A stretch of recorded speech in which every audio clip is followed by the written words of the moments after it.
mentioned the PMMD, right? I realize there's more than 70 or more members in this organization. Yes. So what are the goals for this organization? Could you share us? Yes, that's our new initiative. That we have this new organization launched just a couple months ago. Yes. And it's called PMMD, Precision Medicine and Molecular Diagnostic Industry Association. Yes. And currently we have about 80 some corporate members. Okay. And plus some individual members. Yeah. But we will be focusing on corporate member primarily. Yes. And our initiative in the past has been trying to get regulatory support. Okay.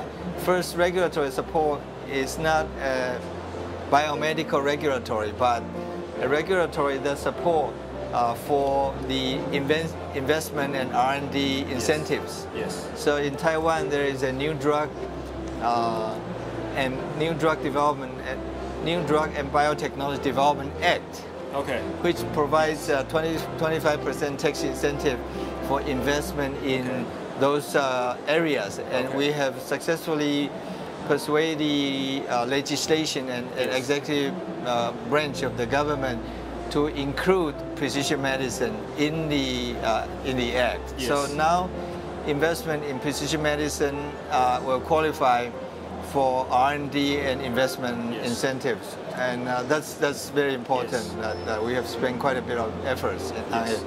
And the other one is try to improve the quality of the service and the control of the molecular diagnostic testing and so on, because there are so many advancement every day, and it's just booming.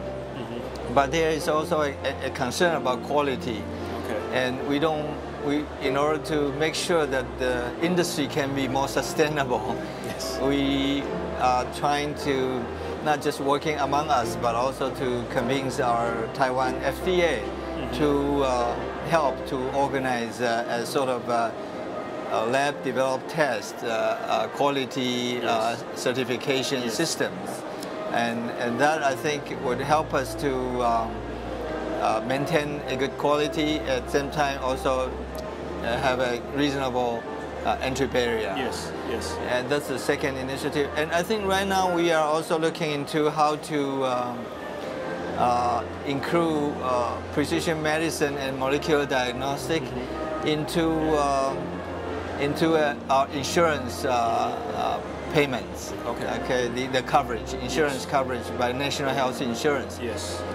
Because I think precision medicine, especially some of the treatment, new target therapy or immunotherapy, are very expensive. Yes, yes. And chemotherapy is also expensive and also very has a lot of side effects and also not very effective. So we believe that, as I say in the beginning, the diagnostic should be more emphasized. And if we can have good diagnostic, then you can select right treatment. Yes. And you don't waste your treatment resources on useless treatment. So we hope that in this respect, not only benefit to the patient, but also important to save money for the insurance. Yes. And so we are trying to have a campaign on how insurance payment can help to factor into the support the precision medicine movement. I think it goes to the problem of pharmacoeconomics. Yes. How the budget should be spent on patient which treatment, and it should be, I guess, well calculated among all the options in the treatment. Yes. And how the insurance can kick in and support the system. Yes. Right. So if that can go through, then we believe that would help our patients to avoid unnecessary costs and also unnecessary pain. Yes. And get treatment more accurately, but also save money for the insurance, and also beneficial to the science and technology and the industry. So we get all benefited. And that's our third initiative. Another initiative we are trying to work together is to to initiate a bigger collaborative programs for precision medicine. Okay. Because precision medicine clinical trial is a lot more complicated. It's in the old days of clinical trial for new drug. Yes. Is one drug for one indication, typically. Yes. One drug for one indication. But here now we have one drug like Keytruda, one drug for many indications. Yes. But maybe a group of genes, cancers. right? Yes. For different indication of cancers. Yeah. And so and there are also clinical trial that one clinical trial for many drugs at the same time. Yes. Okay, so this is not a simple. You have to coordinate with many parties. Yes. And we want we hope that government will support some kind of, or maybe partially support this kind of programs. Yeah. Because this is not one drug company. It has to coordinate with many. And many hospitals, we hope that we have a program with many hospitals and many drug and many diagnostics together, and to create an Asian population-based treatment. And the primary purpose is not just that our treatment would be more efficient because it's more our population base. Yes. But also we are hoping that we will include some of the best technology in Taiwan or is available, so that we can bring down the cost. As you pointed out, it's very important. And also we are shooting for how can we make sure that the treatment can be moved earlier.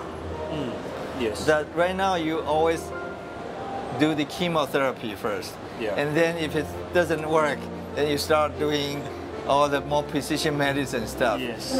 But there is no reason why we cannot move those to an earlier stage. Yes. And according to statistics, earlier treatment at earlier phase of the cancer, the cost is much less. Yes. So if you wait until,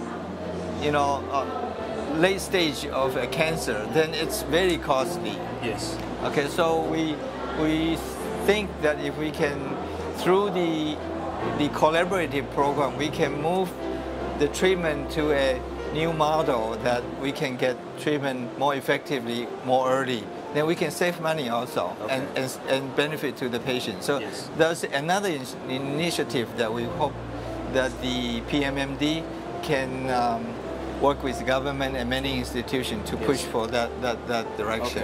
Okay. Those are very important missions. Yes, very challenging. Yes. But I think very, very important. Yes, we know next generation sequencing, genetic panel, digital PCR, and even your company, Quack Bio.